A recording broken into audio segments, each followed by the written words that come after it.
Selamat pagi buat anak didik kami semua kelas 12 MIA. Semoga semua tetap sehat dan tetap bersemangat. Kita akan melanjutkan pembelajaran kita mengenai arus listrik bolak-balik, dan pada kesempatan ini kita akan membahas arus listrik bolak-balik untuk bagian yang ketiga atau bagian yang terakhir. Pada arus listrik bolak-balik bagian yang ketiga ini, yang mau kita pelajari adalah mengenai rangkaian RLC seri. Baik, pembahasan akan segera kita mulai. Mari kalian perhatikan semua dengan serius. Kita mulai pembahasan kita mengenai rangkaian RLC seri.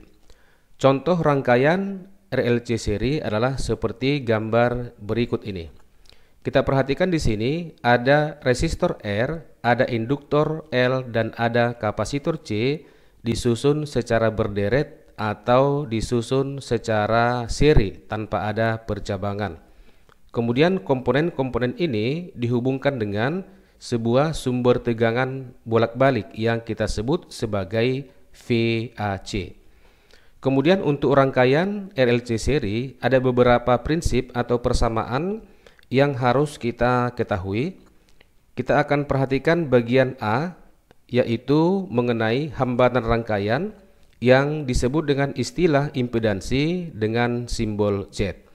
Untuk menentukan impedansi rangkaian, kita bisa pergunakan persamaan, yaitu Z sama dengan akar dari R kuadrat ditambah dalam kurung XL dikurang XC dipangkat dengan 2. Di mana R adalah hambatan resistor dalam satuan ohm, kemudian XL adalah hambatan pada induktor dengan istilah reaktansi induktif dalam satuan ohm, kemudian XC adalah hambatan kapasitor yang disebut dengan reaktansi kapasitif dengan satuan ohm. Selanjutnya untuk bagian B adalah menentukan arus rangkaian E. Arus rangkaian I yang ini kita bisa pergunakan persamaan I sama dengan V per Z.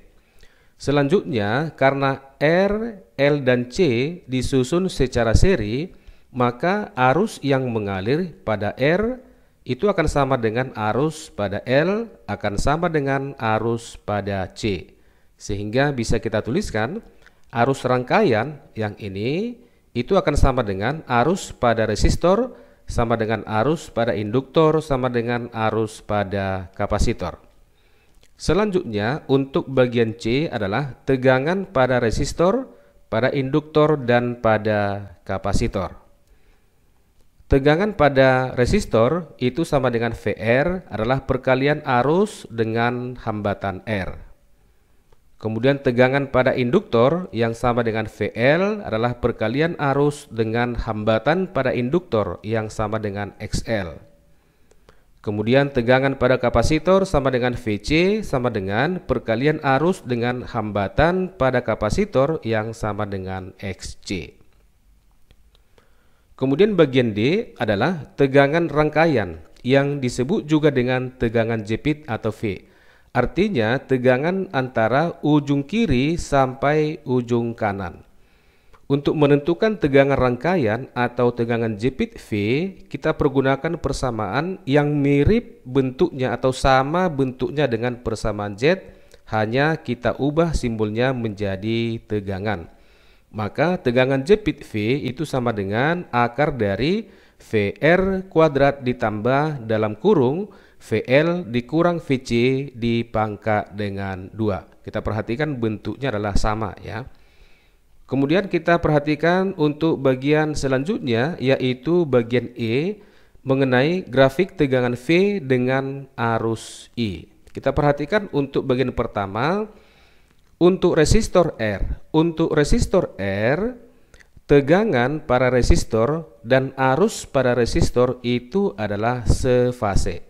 Apa maksudnya sefase? Mari kita perhatikan grafik yang berikut ini, yaitu grafik yang berbentuk sinusoidal yang sudah kita perkenalkan pada pembelajaran sebelumnya.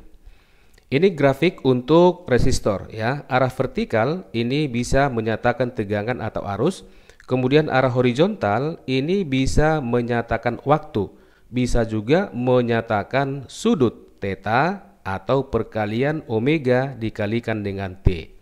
Kita perhatikan tadi disebutkan bahwa tegangan dan arus itu sefase. Artinya tegangan pada resistor atau VR dan arus itu mencapai puncaknya itu dalam waktu yang bersamaan atau pada sudut yang sama. Dalam hal ini tegangan pada resistor dan arus pada resistor pertama kali mencapai puncaknya itu pada sudut V/2. Artinya sudutnya sama. Maka disebutkan tegangan VR dan arus itu adalah sefase. Kemudian untuk komponen yang kedua adalah untuk induktor L. Untuk induktor L, tegangan mendahului arus dengan beda sudut fase sama dengan V/2 atau sama dengan 90 derajat. Kita perhatikan grafik untuk induktor yang berikut ini. Kita perhatikan grafik ini sekarang ya. Ternyata untuk tegangan VL itu mencapai puncaknya pertama kali itu pada sudut 0 derajat. Tetapi untuk arus kita perhatikan mencapai puncaknya pertama kali itu pada sudut V/2. Berarti ada selisih sudut fase yaitu sebesar V/2 dikurang dengan 0. Berarti sama dengan V/2. Yang ini yang sama dengan 90 derajat. Selanjutnya untuk komponen yang ketiga yaitu untuk kapasitor C. Untuk kapasitor C, arus mendahului tegangan dengan beda sudut fase sama dengan V/2 atau 90 derajat.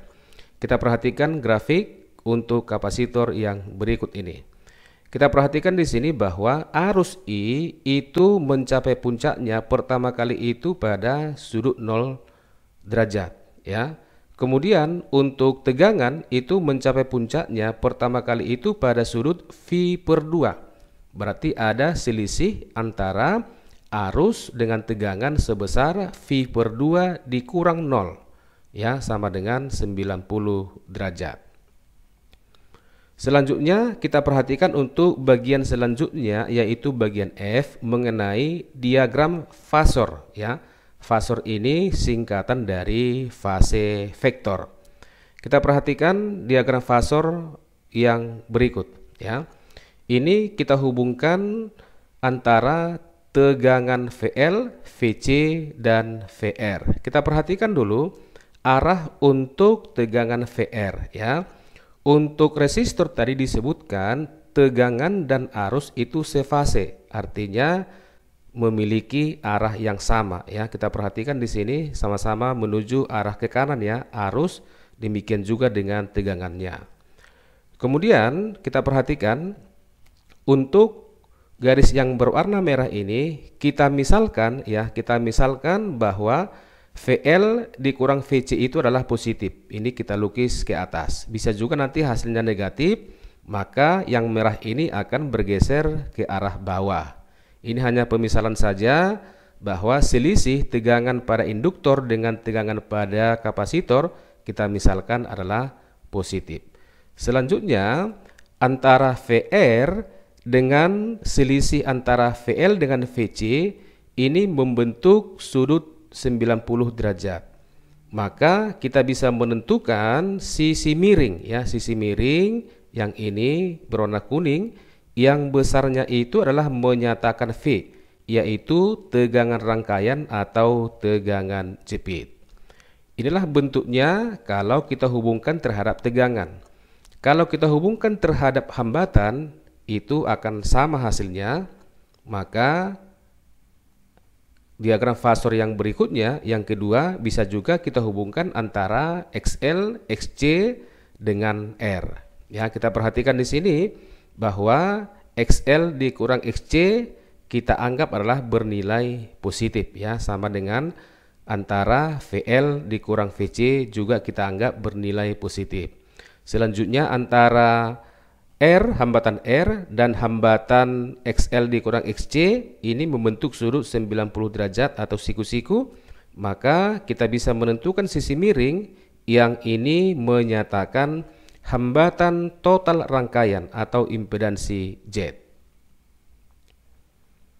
Kemudian bagian G adalah beda sudut fase yang kita simbolkan sebesar theta ya. Ini tadi gambar dia kan fasor yang telah kita pelajari tadi. Nah, untuk menentukan beda sudut fase kita pergunakan persamaan tangen ya. Kita bisa pergunakan grafik yang ini sekarang, di mana tangen theta itu adalah perbandingan sisi di depan sudut yang ini. Sisi ini sama dengan VL dikurang VC ya, dibagikan dengan sisi di samping sudut yaitu tegangan VR. Kita bisa juga menggunakan persamaan apabila dihubungkan dengan XL, R dan juga Z ya, di mana beda sudut fase atau tangen theta itu bisa juga perbandingan antara XL ya dikurang XC yang ini dengan hambatan R. Kemudian bagian yang berikutnya, bagian H adalah faktor daya yang disimbolkan dengan kosinus theta. Faktor daya untuk rangkaian RLC yang disebut dengan kosinus theta itu sama dengan perbandingan tegangan pada resistor dibagi dengan tegangan rangkaian, atau sama dengan hambatan resistor dibagi dengan hambatan rangkaian Z atau dibagi dengan impedansi. Kemudian bagian I adalah daya rangkaian. Daya rangkaian itu disimbolkan dengan V yang sama dengan perkalian arus efektif kuadrat dikalikan dengan hambatan resistor dalam satuan watt. Nah, untuk lebih jelasnya kita perhatikan contoh soal yang nomor 1. Kita perhatikan di sini ada resistor ya yang nilainya 60 ohm. Kemudian ada induktor, perhatikan di sini ini sudah satuan ohm, berarti ini menyatakan hambatan pada induktor yang sama dengan XL. Selanjutnya di sini ada kapasitor, perhatikan di sini ini sudah bersatuan ohm, berarti ini menyatakan hambatan pada kapasitor yang sama dengan XC. Selanjutnya ujung-ujung komponen ini terhubung dengan sumber tegangan bolak-balik yang di sini disebutkan adalah tegangan yang maksimum yang besarnya 400 volt. Kemudian pertanyaannya ada 5 bagian. Bagian A adalah impedansi, bagian B adalah arus maksimum, bagian C tegangan pada R, L dan C, bagian D daya rangkaian, bagian E beda sudut fase. Baik, kita buat pembahasannya. Kita masuk pada pertanyaan bagian A, yaitu menentukan impedansi atau hambatan total rangkaian. Kita pergunakan persamaan yang tadi. Impedansi rangkaiannya sama dengan Z sama dengan akar dari R kuadrat ditambah dalam kurung XL dikurang XC dipangkat dengan 2. Kita masukkan nilai-nilai yang sudah diketahui pada rangkaian ini. Maka Z akan sama dengan akar dari R-nya 60 kuadrat ditambah dalam kurung XL 120 ya dikurang 40 dipangkat dengan 2. Ini 120 dikurang 40 sama dengan 80. Maka Z akan sama dengan akar dari 60 kuadrat ditambah 80 kuadrat. Maka hasil dari sini itu sama dengan 100 ohm. Selanjutnya untuk pertanyaan bagian B adalah arus maksimum. Kita perhatikan ya, yang diketahui pada rangkaian ini adalah tegangan maksimum. Maka arus yang kita peroleh itu adalah arus maksimum. Maka arus maksimum atau Imax itu adalah perbandingan tegangan maksimum dibagikan dengan hambatan rangkaian Z. Maka arus maksimum sama dengan Vmax itu adalah 400 dibagikan dengan Z sama dengan 100. Maka Imax itu sama dengan 4 ampere. Selanjutnya untuk pertanyaan bagian C adalah tegangan pada R atau VR, kemudian tegangan pada L, VL, dan tegangan pada C atau VC. Untuk tegangan pada resistor atau VR sama dengan arus I dikalikan dengan R. Kita masukkan arusnya tadi. Ya, arusnya adalah sama dengan arus rangkaian sebesar 4 ampere. Kemudian hambatan R tadi sama dengan 60 ohm. Maka tegangan para resistor itu sama dengan 240 volt. Selanjutnya tegangan pada induktor atau VL sama dengan arus dikali XL sama dengan 4 dikali XL tadi sama dengan 120, maka tegangan pada induktor itu besarnya 480 volt. Kemudian tegangan pada kapasitor VC sama dengan arus dikalikan dengan XC sama dengan 4 dikali 40 sama dengan 160 volt. Kemudian pertanyaan untuk bagian D yaitu daya rangkaian. Daya rangkaian itu P sama dengan arus efektif di pangkat 2 dikalikan dengan R. Yang sudah kita cari tadi adalah arus maksimum, maka kita cari terlebih dahulu arus efektifnya ya, dengan menggunakan persamaan arus efektif itu sama dengan arus maksimum dibagi dengan akar 2.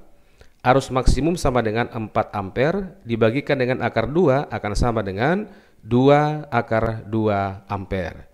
Sehingga daya rangkaian P akan sama dengan 2 akar 2 dipangkat dengan 2 dikalikan dengan R dikali 60, itu akan sama dengan 480 watt. Untuk bagian yang terakhir adalah bagian E, beda sudut fase ya, maksudnya ini. Tangen theta sama dengan perbandingan VL dikurang VC dibagikan dengan tegangan pada resistor. Maka tangen theta sama dengan VL-nya 480 dikurang VC 160, kemudian dibagi dengan VR 240. Maka tangen theta akan sama dengan perbandingan 320 dibagikan dengan 240. Ini sama-sama kita bagi dengan 80 ya.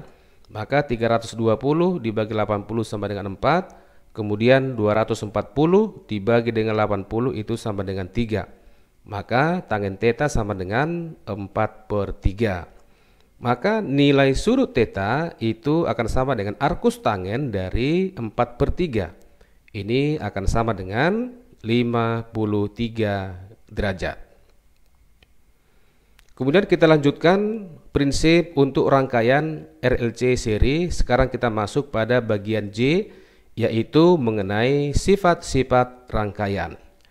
Sifat yang pertama adalah bersifat induktif. Ini syaratnya adalah XL itu harus lebih besar daripada XC. Kemudian sifat rangkaian yang kedua adalah bersifat kapasitif. Syaratnya ini bisa terjadi apabila nilai XC itu lebih besar daripada XL. Kemudian untuk sifat yang ketiga adalah rangkaian bersifat resistif. Ini bisa bersifat resistif apabila nilai XC itu sama dengan nilai XL. Kita perhatikan sekarang khusus untuk sifat yang ketiga ini, yaitu bersifat resistif. Nah, apabila rangkaian bersifat resistif, mari kita perhatikan dari persamaan impedansi yang sudah kita buat tadi. Ya, persamaannya adalah Z sama dengan akar dari R kuadrat ditambah dalam kurung XL dikurang XC dipangkat dengan 2. Sekarang kita masukkan atau kita buat bahwa XL itu sama dengan XC. Maka bagian ini ya, itu akan sama dengan 0 ya, sehingga hambatan atau impedansi rangkaian Z itu akan sama dengan nilai pada hambatan resistor R. Selanjutnya, apabila rangkaian bersifat resistif, maka kita bisa menentukan yang namanya frekuensi resonansi rangkaian. Persamaannya adalah frekuensi itu simbolnya adalah F, kemudian R ini menyatakan resonansi. Berarti FR akan sama dengan 1/2V dikali dengan akar dari L dikalikan dengan C dalam satuan Hertz. Nah, untuk lebih jelas mengenai sifat-sifat rangkaian tadi, kita perhatikan contoh soal yang nomor 2. Suatu rangkaian seri RLC dengan R sama dengan 50 ohm maksudnya ini, dan C sama dengan 4 mikrofarad dihubungkan dengan sumber bolak-balik dengan frekuensi sudut 125 radian per sekon. Jika rangkaian bersifat resistif, tentukanlah titik 2 bagian A, induktansi induktor yang diperlukan, bagian B, hambatan rangkaian, bagian C adalah faktor daya. Kita buat pembahasannya. Untuk bagian A adalah induktansi induktor L. Nah, kita perhatikan tadi soalnya menyatakan ya, jika rangkaian bersifat resistif. Ya, kita tuliskan syarat rangkaian bersifat resistif itu terjadi apabila nilai Xc atau reaktansi kapasitif itu sama dengan reaktansi induktif, di mana reaktansi kapasitif ini sudah kita pelajari sebelumnya sama dengan 1 per omega dikalikan dengan C. Kemudian XL bisa kita tentukan dari persamaan omega dikalikan dengan L. Selanjutnya kita samakan 1 per omega C, ya, itu kita samakan dengan omega dikalikan dengan L. Maka dari persamaan ini kita bisa tuliskan 1 yang ini akan sama dengan perkalian ini, ya, omega kuadrat dikali dengan L dikali dengan C. Maka kita bisa membuat persamaan untuk menentukan induktansi induktor L akan sama dengan 1 per omega kuadrat dikalikan dengan C. Kita masukkan omeganya, di sini ada frekuensi sudut 125, ya. C-nya sama dengan 4 mikro, ya, berarti 4 kali 10 pangkat negatif 6. Maka L akan sama dengan 1 per 125 dipangkat dengan 2 dikali dengan nilai C 4 mikro, 4 kali 10 pangkat negatif 6. Ini 10 pangkat negatif 6 kita naikkan ke atas, ya, berarti 10 pangkat 6 dibagi dengan 125 dipangkat 2 dikalikan dengan 4 itu 62.500. Maka nilai induktansi induktor yang diperlukan itu besarnya sama dengan 16 Henry. Kemudian hambatan rangkaian. Karena rangkaian bersifat resistif, maka hambatan rangkaian Z itu sama dengan nilai resistor R, sehingga hambatan rangkaian Z itu sama dengan nilai R, yaitu sebesar 50 ohm. Kemudian untuk bagian C, yaitu mengenai faktor daya, ya. Faktor daya itu sama dengan kosinus theta, yang sama dengan perbandingan VR dibagi dengan V, atau sama juga dengan perbandingan R terhadap Z, di mana Z itu sama dengan R, maka nilai kosinus theta itu akan sama dengan bernilai 1, ya. Nah, apabila faktor daya dalam hal ini kosinus theta bernilai sama dengan 1, maka daya teori itu sama dengan daya yang sesungguhnya. Demikianlah pembelajaran kita pada kesempatan ini. Terima kasih atas perhatian kalian semua. Semoga apa yang kita bahas dapat bermanfaat. Selamat belajar buat kalian semua. Tetap semangat dan semoga berhasil.